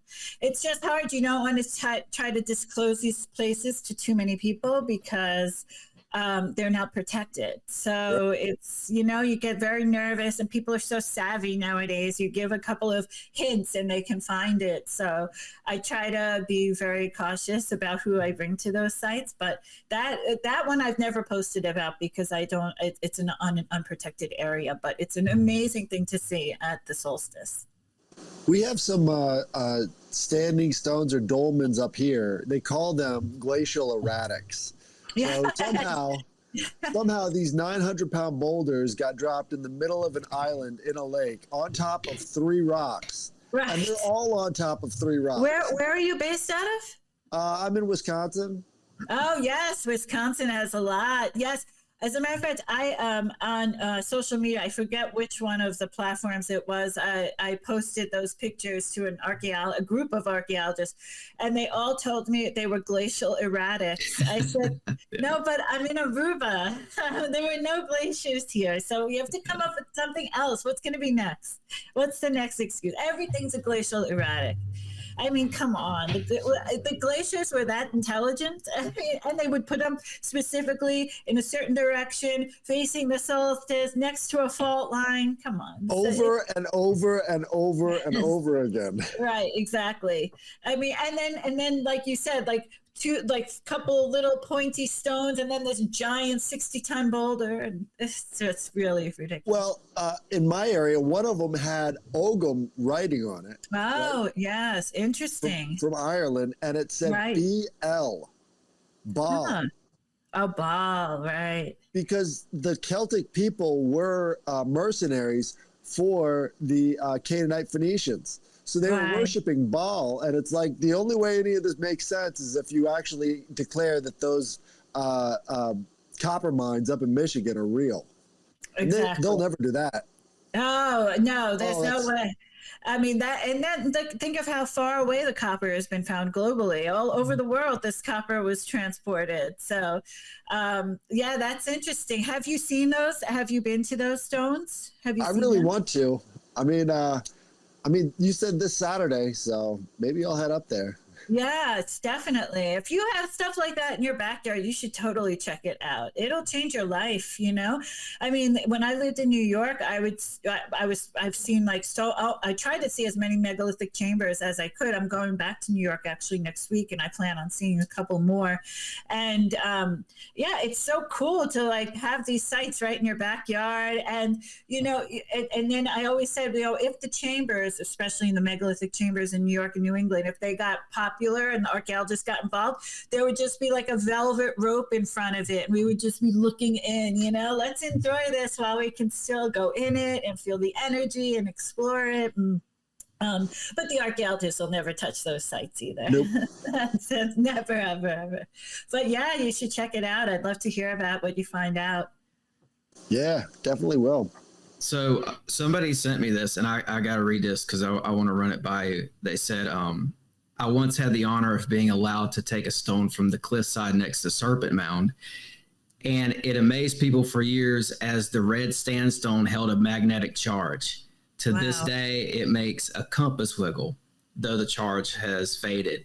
So I thought that's interesting, and I was going to ask you anyway about Serpent Mound, but as you were talking about Aruba, it reminded me of this message. You know, I've been to Chaco Canyon at the summer solstice sunrise at Casa Rinconada Kiva, and they only let in 100 people, literally 100 people, not 100 cars, 100 people. They count you in the car. You have to get there at 1 o'clock in the morning because the line of cars, and you want to be the first or the second one, make sure you get in. So I've seen it twice. And I brought with me a trimeter. And as the sun was rising, there was a strawberry moon was setting and the sun was rising. I had the trimeter, and this is an experiment I saw on YouTube someone do. So I recreated it. As soon as the sun was rising, I had it on the stone of the side, and the meter was going crazy. All of my compass, I had an old school compass, same thing. Everything was fine until the sun started to come up and started to rise. And then the light event occurred at Casa Rinconada Kiva, which is where the sun goes through one square, and then and there's T-pillars there. I don't know if you've ever looked at that Kiva, but it goes through one square, and then it follows, and then it lights up another one of the windows, and then the whole thing goes away, and it's amazing. But at that moment, the trimeter and my compass were going crazy, and that's sandstone, so it's the same concept. So yeah, I think it 100% holds a charge because I noticed it, I saw it. So I was just listening today about Gölbekli Tepe, and they found other sites that have those exact kind of T-pillars that now align perfectly with the summer solstice. So there's whole groups of people that are heading up there for that. But I guarantee it's got the same sort of electromagnetic event. I think so too. I think these sites get energized at that time. The stone, there's this combination of light and stone, and the intensity of the light at that time too.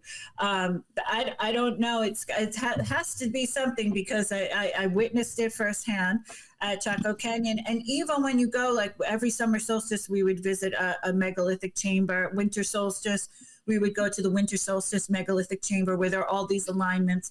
And there's a feeling that you get that stays with you for days after you go to those sites on those specific celestial events, which it's very positive. As a matter of fact, when I lived in New York, if my daughter and I were ill, I would drive up to the chambers and just sit in the chambers with her to just try to just get the energy of the stones and try to heal. I mean, it works. I mean, it does work. It's not like working like taking NyQuil, but it's definitely working like alleviating your symptoms and getting you better faster. But and it's very spiritual and energetic too. So yeah, I think like just going back to the earlier discussion, there's definitely a healing that's involved with this light and stone, I think. Oh, I'm supposed to I spoke to somebody today, I forgot his name. Some guy who's supposed to be pretty much following around and like filming stuff at Mountain Pilot. I'm going to be going to Mountain Pilot for the solstice. And he was telling me the same thing, that if you have the chance to like take off your shoes and actually stand on that shit for a minute, he says it's supposed to actually heal you. But yeah, I'm able to go there for the summer solstice. I'll be there tomorrow at this point, actually. At this time, I'll be there. Right. I think you mentioned Scott Walter. From what I was told, he's supposed to be there, and I don't know specific, something he's doing Tuesday. I'm supposed to film him actually doing something. Oh, wow. Yeah, Mount Pilot. Yeah. He's at the Cosmic Summit now. Yeah, the Cosmic Summit. Yeah, that's right. Yeah, sorry, I should have just said that. That probably would have made more sense. Is it Pilot Mountain in outside of Winston-Salem, North Carolina? I think it's in Greensboro. I don't know where. Yeah. Okay. Yeah, then that's the cool. Cosmic. I'm coming from Greenville. So I have no idea. I just know where I'm going on a GPS. Yeah.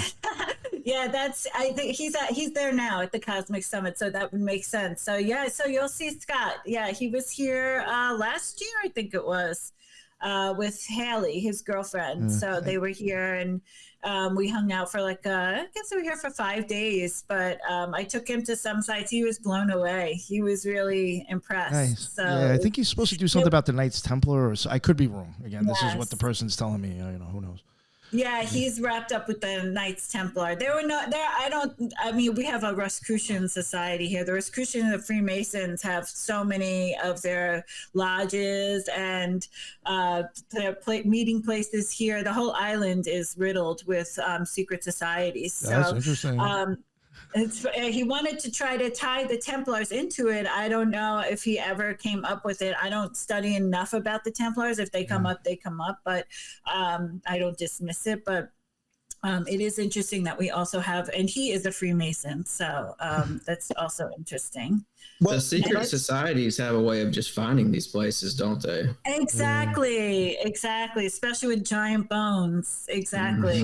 They're always when you hear about giant bones, there's a secret society involved too. The Knights Templar were the ones who started the Order of the Golden Circle. Yes. After the Civil War, and they went down to Aruba as well. So you've got that huge connection of like the fleeing Southerners, right? The Caribbean. Yeah, we have the Freemason. I guess I don't know what you call it, a meeting house. I don't know the technical term. Lodge, Lodge, yes, thank you. They're the highest order, like the Temple of the Sun. So I guess that's 33rd degree and higher. So we have, I have one right by my house. They're scattered all over the island. I think we have 6 of them. And then right on the beach is the Rosicrucian Lodge. And my ex-boyfriend, who was an archaeologist, is a Rosicrucian.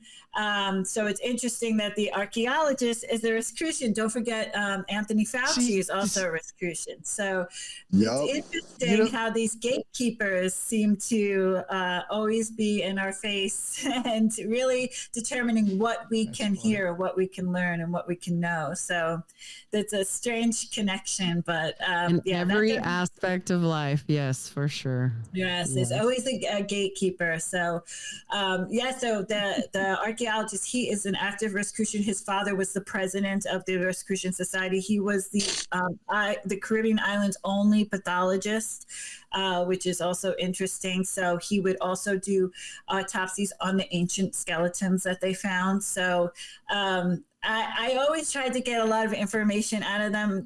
Thankfully, from the archaeologist, I did. From the father, he's a little older. He's in his 80s, his late 80s. So his mind was a little bit all over the place. But if you go in their house, it's filled with Rosicrucian symbolism and poems. And it's like going into like a house of the lodge of Rosicrucian. I mean, ox all over the place. It's very odd, but it's interesting because that really defines who they are.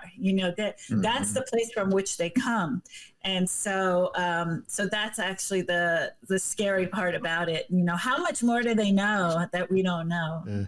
Something I want to ask. This is such a random, weird question, and it's only because it was something that I noticed myself seeing because I stopped at a bunch of lodges when I lived in Long Island, when I lived in New York.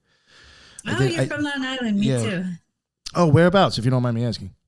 No, sure. I grew up in Sayville, and then Yo, what the fuck? Yo, I went to Connecticut. Oh my gosh! Wow, yo, that is bugged out.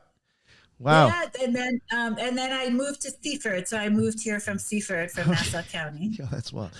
All right, but from going to all these Masonic lodges, this is going to sound weird, but I somehow noticed it and then started Googling other lodges. And I would start to even notice, and another reason why I'm asking this, because I'm assuming in Aruba, it's only so big, there's only so many people there. I started noticing, like, maybe you'd find a town that would have, like, 3 or 4 lodges, which is a little weird. And for some reason, neither right next door or within blocks away, there's a funeral home. And it's like, what do you need 5 funeral homes for when there's only 1,000 people in the fucking town? Yes. Do you know, by the lodge that's very close to my house, there are 2 funeral homes across the street from each other, literally next door to it, literally. The other lodge has a crematorium. Yo, I covered over 100 of them on the United States. All have a funeral home, either walking distance or right next door. Cremation was just legalized on this island. So this is a Catholic country, right? So they're not allowed to cremate the human body. They only had the cremation, the crematorium set up for animals. But now they have a huge bulge because they're running out of space to bury the bodies, and you can't bury bodies in the ground here in Aruba because they have to be in like New Orleans. They have to be above ground, and they're running out of room. So now people prefer to just cremate the bodies. So now all these crematoriums are cropping up, and there are Masonic temples literally on the same block. Yeah, what is with that? I don't know. I noticed I was like filming a bunch of them because I was just good observation. I was trying to see like the architecture, just anything about these buildings are significant. And as I was editing all of them, I'm like, yo, like, or even as I'm walking, I'm like, yo, a funeral home. Wasn't there a funeral home over by so and so? And as I start going through all the footage, I'm like, why is there a funeral home all next to these Masonic lodges? That's exactly, yeah. And I just started Googling lodges and then the funeral homes in the area, and I'm like, they're right next to each other. They're right next to each other. Yes, same here. And it's Aruba. It's so far away. It's over 3,000 miles away. It's the same setup. It's a final destination for all the human trafficking. Yeah. Yeah. That's part of the tunnel system, is connecting all those things. Yes, right. Exactly. Yeah, that's very interesting observation. Yes, there are funeral homes. That's cool. I was just like, what's the odds you're even going to realize that? But that's great. Yes. Yeah, once you said, because you said, like you said, it's a small island. So right away, the first one I pictured Yeah, it's was like, the well, one why do we by need my house. why do we need 10 funeral homes over here? It's very Because there's 10 strange. lodges. And it's funny because there are only 110,000 people on the island. Like, how many people are dying? Yeah, that's right. I It's like, mean, yo, if you need that many, you're gonna go extinct, I guess, right? yeah, exactly. I mean, why are there so many? Doesn't even make sense. I mean, that's why I'm always saying, how do these things stay in business? I mean, there's like one person who dies a month. I mean, thank God, but Yeah. No, I know what you're saying. I mean, Can I ask you an Aruba question? Sure, please. What about that case about Kurt Vander or whatever, the guy who killed the, what was that really about? Joran Vandersloot. Yes.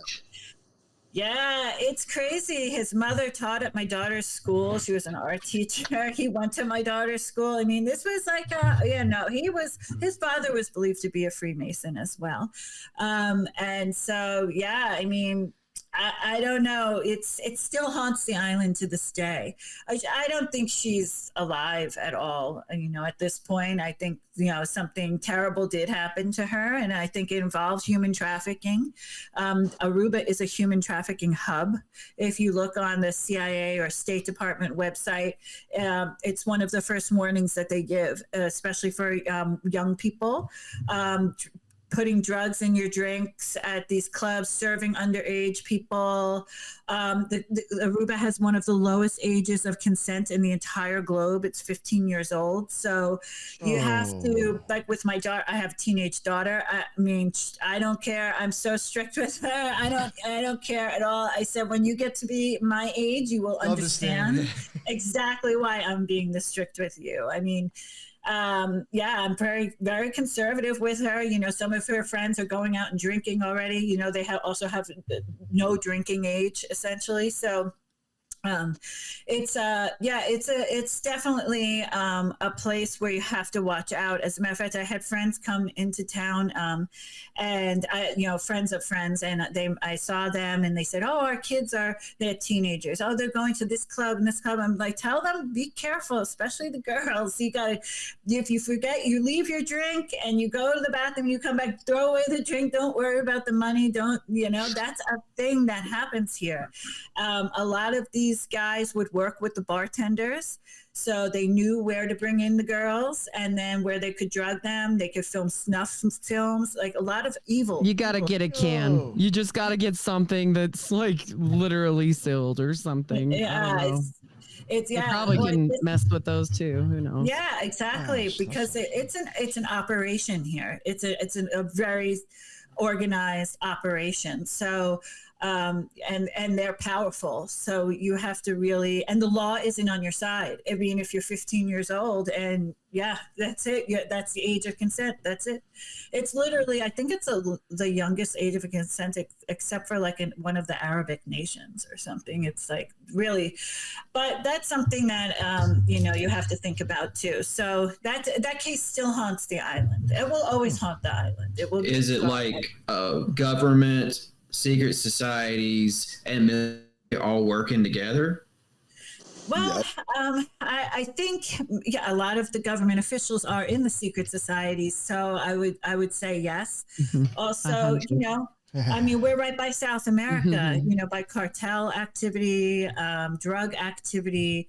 It's a major jumping off point for all things like really evil in the world, sadly. So at the same time, the 32nd degree of Freemasonry makes you a brother with all of the pirates at sea. They've been behind drug trafficking operations, human trafficking operations since the beginning. There's another weird question, but it's already like kind of, it's on the same thing. But Rotary Club, have you noticed any of those? Of course we have a Rotary Club. You gotta have your boats. They have boats and they're from Mason. And always. In the center of the town in Oranjestad, I have a picture of it. It's on my social media. A picture of me standing in front of a monolithic stone that they took from one of the rock formations here, where there were two monoliths. One is on the ground broken, and the other one they literally took. I even asked the archaeologist about it, and they put it in the center of town, and that's their like monument. The Rotary Club monument is this ancient stone that they took from this temple complex here in Aruba and moved it. So yes, the Rotary Club of Aruba is here. You got a Lions Club too? Let's throw that in there. You got a Lions Club as well, if you don't know. Of course, in Kiwanis. Kiwanis.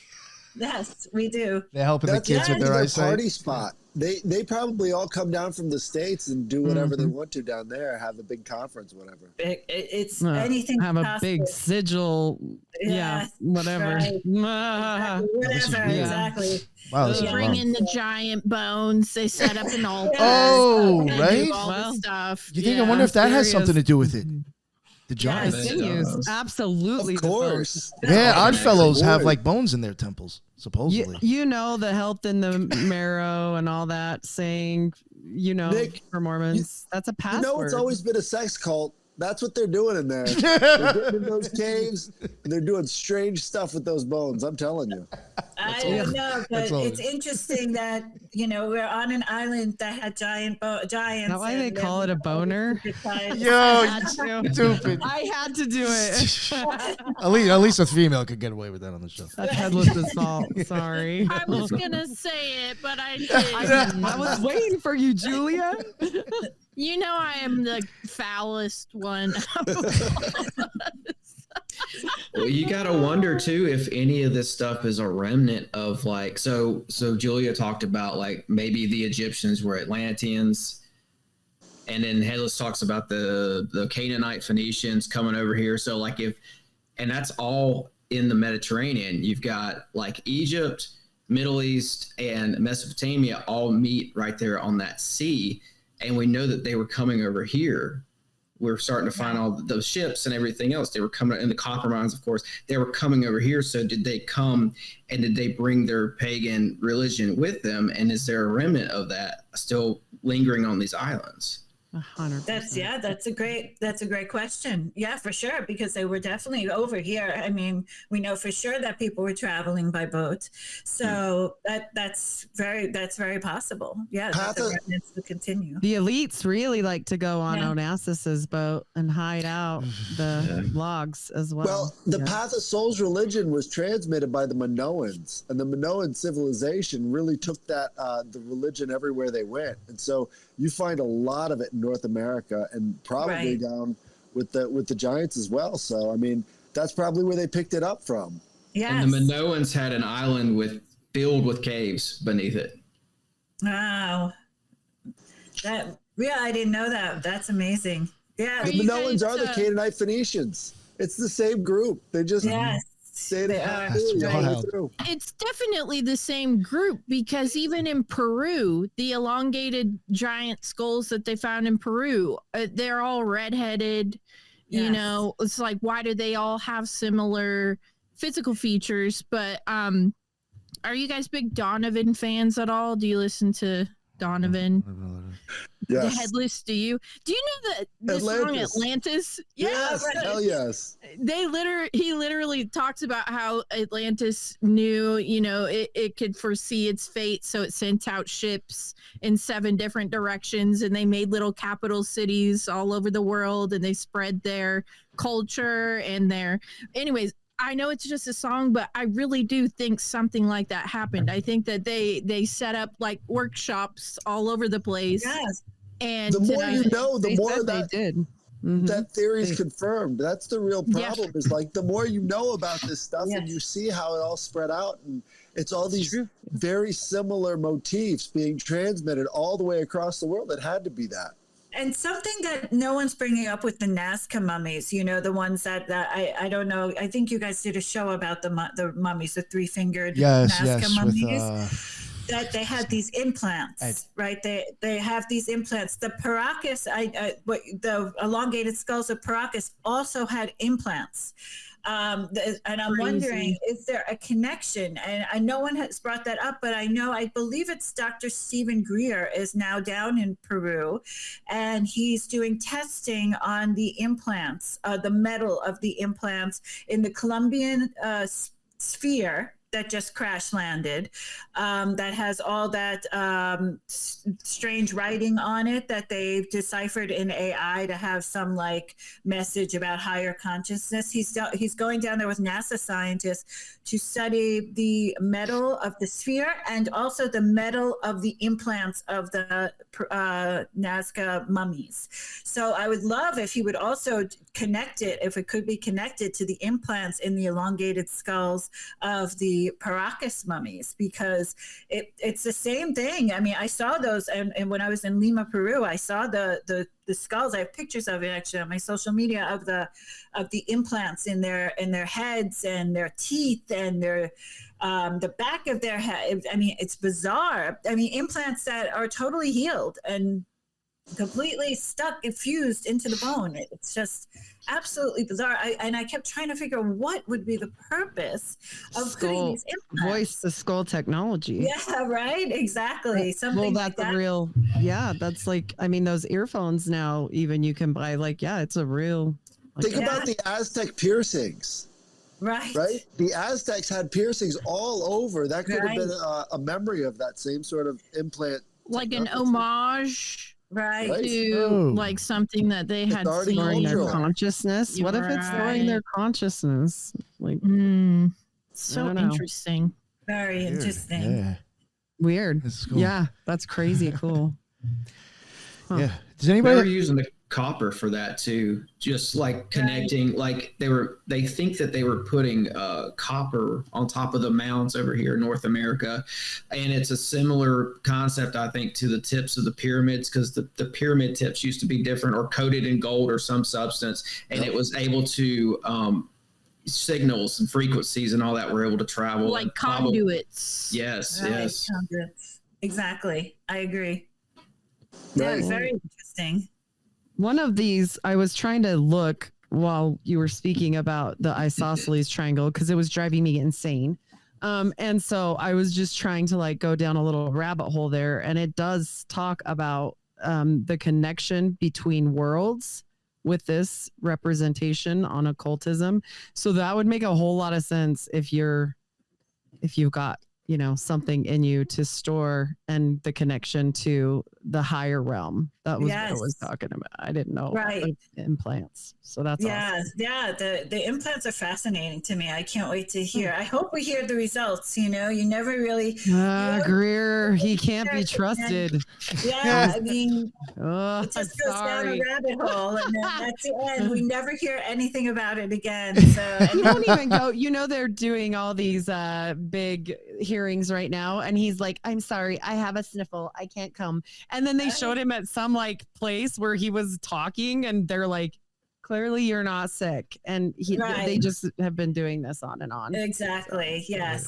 Yeah, which is very disheartening, but hopefully someone, you never know, but most likely we'll never find out. I'm not going to side with that. I hope you do so you can compare it.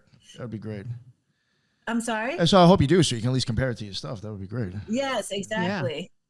Yeah, that's what maybe they'll leak out something and we can all run with it. Yeah. Let's hope. And we can figure it out.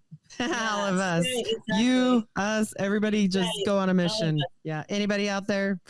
Right. Exactly. Yes. Did anybody have any other questions? I guess, it's almost 2 hours, actually. It was a little bit longer than I thought. This was great. Yeah. No, I was. Yeah, if anything, maybe get you back on in the future. But down a rabbit hole with your isosceles triangle. Sorry. That's great. No, everything is a rabbit hole, really. Yeah, I was really surprised to hear as much as I did. And I was surprised how much, I guess, you were into other things, too, that we talked about. I wasn't expecting all that. So that's awesome. Yeah, no, definitely. So anytime I'd love to come back on. It's just fun. It's great speaking with you all. You're very knowledgeable and I appreciate it. Oh, of course. No, thank you. It is nice to decompress, right? With, like you said, with other people that get it. Because like my family just looks at me like I have worms coming out of my ears. Exactly. Yeah. I don't even try to explain it anymore. You know, everything I say comes true anyway. So there you go. You got a good track record. There you go. Exactly. Sorry, Nick. No, you're good. No, you were good. You're fine. All right. Yeah. So I guess we'll wrap it up now. I'll let everybody plug their shows again, and then Heather, when we're done, you can let everybody know where they can find you. Julia, what is up? Please let everybody know again where they can find your amazing work. Some asshole, also known as my husband, is mowing the grass right now, so I hope you can't hear it. But Cosmic Peach Podcast, wherever you listen to podcasts. Heather, it was so amazing to meet you and to listen to your amazing research. I was blown away. You kicked my ass today.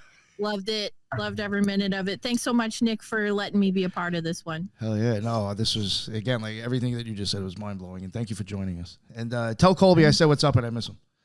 Heidi. I will. Awesome. Heidi. I'll tell him he's an asshole for Julia. No, just kidding. No, I am Heidi Love of the Unfiltered Rise. I'm everywhere podcasts are served. I'm happy to be part of the Occult Rejects. Happy to be here as always. And Heather, you are just fascinating. I appreciate you so much. Thank you. Thank you. Thank you very much, Heidi, for joining it. I appreciate it. And we got Tim Constantine from 6th Century Podcast. What is going on, sir? Yeah. Hey, happy to be here again. This was great. My podcast, 6th Century Podcast, is on Spotify, Apple, YouTube, and Patreon. Thanks, Nick. Thanks, all the other rejects here. Everybody brought something awesome to the table, especially Heather. Heather, thank you. This was great. Thank you. Oh, yeah, definitely. Thank you very much, Tim, for making it. I was excited when I saw you pop up, so I appreciate it. And we got Headless Giant. What is up, sir? You can find me in just a little while. We're going to go live on the Headless's Magical Mailbag. If you have a scary or occult story, or if you have a mall dream, if you've got a dream about a mall that's like post-apocalyptic, I want to hear about it. You send me an email at headlessgiantpodcast@gmail.com. Awesome. Thank you. Yes, Headless Giant Podcast. That's it. There's no ciphering, no decrypting anything. It's that easy. All right, thank you so much, Headless. And finally, Heather, please, again, thank you so much. Like everybody said, you blew our minds. There was so many things I did not think we were going to talk about that we did, and it was amazing. And we got to have you back on in the future. Heather, please let everybody know where they can find your stuff. Great. Thank you so much. It was so great being here. Please follow me on all social platforms at Heather L. Arnold. And if you are coming to Aruba, know someone coming to Aruba, I do give tours. And you can contact me on my social media. My tour company is called Ancient Aruba Tours. Awesome. And thank you again so much. And thank you all for joining me as well. And that is the end of another Occult Rejects. And until the next one, everybody be well. Later.